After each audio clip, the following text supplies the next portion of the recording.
Good afternoon everyone. Kamusta po kayo lahat? Naway nasa mabuti po yung kalagayan bagaman alam naman natin na lahat tayo ay nakaranas ng mga pagbaha.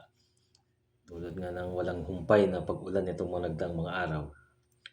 At marami sa atin talaga ang naperwisyo ng baha. Siyempre, pag bumabaha, ano ang unang pumapasok sa isip ng mga Pilipino? Siyempre, andyan yung flood control issue. Hindi mawawala yan. Sabi nga ni Senator Robin, hangga't may baha, may buhaya. Totoo naman. Doon sa mga napuruhan ng mga matitinding pagbaha tulad ng La Union. Although lahat naman halos meron din sa Batangas, Region 4B, meron din naman binama dyan, Metro Manila. Yung mga mahal nating mga congressmen, wala man lang ni isa sa kanilang nagpakita. Nandun sila lahat sa impeachment. Malamang nanonood. Kung hindi man sila pumunta mismo doon sa courtroom, nandun sa kanilang mga condo units yan. Pakape-kape, habang nanonood ng trial.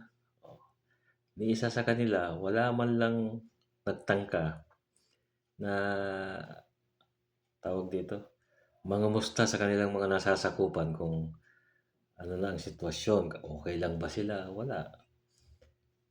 Isa pa itong mga media naman nito, nung araw yan, ultimo apare, kayang ibalita niyan, ang baha sa apare, ang baha sa Hulo, kayang ibalita yan.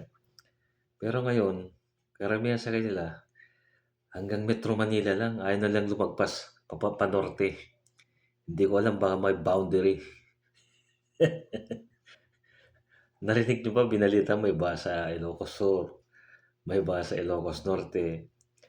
Wala naman kayo narinig, buti may Facebook na. YouTube yan. Nalalaman natin yung mga nangyayari sa bansa natin. Andun sila lahat sa impeachment, busy sila. Kasi kailangan nilang ma-impeach ang Vice President. Gigil na gigil sila dyan.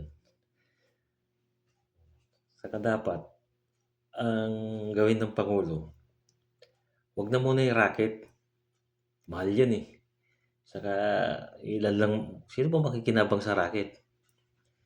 Kung yung isang klase ng racket, marami kayong makinabang, marami sila.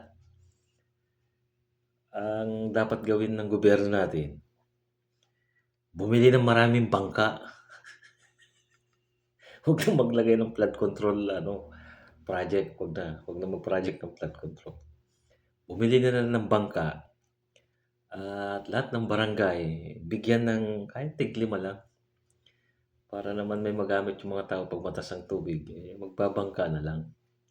Kasi yung flood control, huwag na nating asahan yan mga kababayan. Wala nang mangyayari dyan. Ito pa malupit.